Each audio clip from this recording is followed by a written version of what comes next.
you get in front of the right people at the like it's game with changer. The right offer. Yep. With the right offer. Again, whether it's ads or whatever you use, email marketing actually is even better if you once you build an actual list, right? Once you build an actual list. Email marketing is bae. Email marketing is my baby daddy. I love it. And he paying child support on time. You hear me? I love me some email marketing. Yes. I love that. People don't realize it's like when you can get anybody to buy something one time, just about, right? The analogy I always use, I'm like, if you at the bar, you know what I'm saying, you right situation, right circumstance, you might be able to have a one night stand.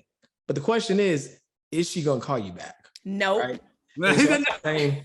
That's the same thing with your store. They might have saw it, they might have caught the scroll, like boom, I'm gonna get it. But like if your customer experience ain't on point, if the product don't deliver when they say it's gonna deliver, like that's marketing, right? Marketing is I sell my product.